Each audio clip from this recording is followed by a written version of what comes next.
السلام عليكم. اليوم راح نحكي لكم على موضوع يشغل كل السيدات في بيوتها. تابعوني حتى النهاية وشاركوني آراءكم واستفساراتكم في التعليقات. هيا نبداو.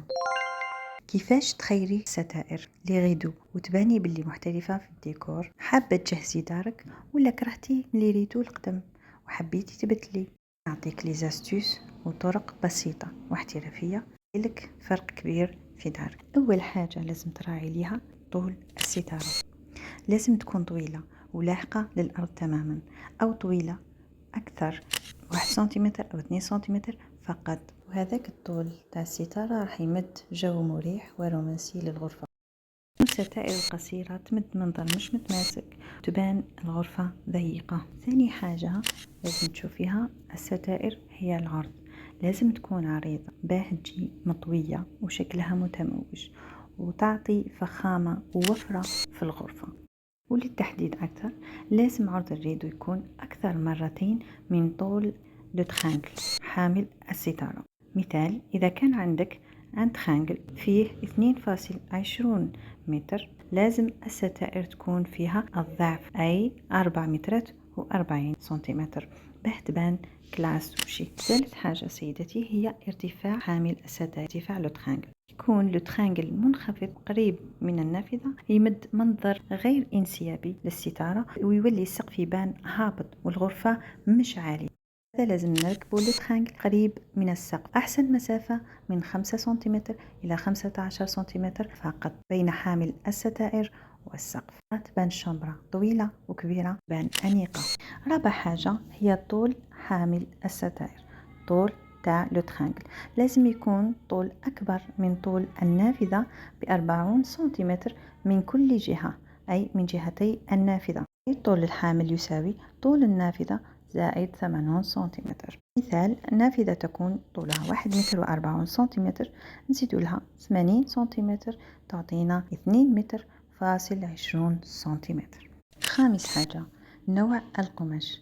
كي تخيري ستارة من المهم تحديد الهدف اللي تسعي ليه من هذه الستارة. كاين 4 أهداف أساسية باش نخيروا نوع القماش. أولا، الخصوصية، الانتيميتي.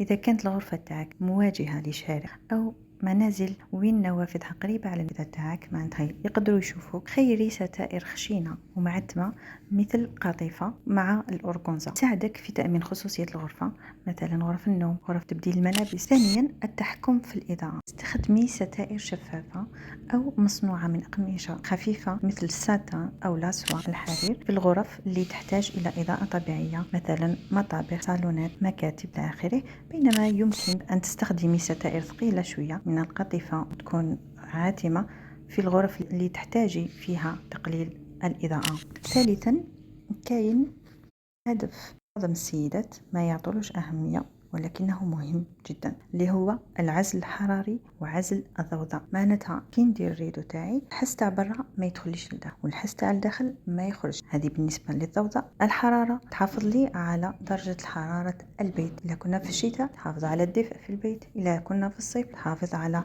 البروده، وبالتالي نحافظ على طاقه أكثر. كاين ستائر مصممة باه تحافظ على الحرارة اللي داخل الغرفة، مثلا ستائر البلاك اوت كما نقولوا لهم حنايا الباش. وتقدري تشري أيضا ستائر ساتان مبطنة، أي مدوبلية بقماش الكتان اللي هو قماش طبيعي يحافظ لنا على درجة الحرارة. والهدف الرابع والأخير هو ديكور ولون الستائر. اختيار اللون مع ألوان عناصر الغرفة، من الأحسن يكون لون موحد، واني رايحة ندير لكم فيديو فيه كيفية اختيار ألوان ونقوش تتناسب مع الديكور العام للمنزل. إذا حابين قولوا لي في الكومنت. من هذا كله ننصحك سيدتي باه تتبعي الخطوات والنصائح اللي عطيتهم لك باه تتحصلي على منظر راقي وحطة لدارك.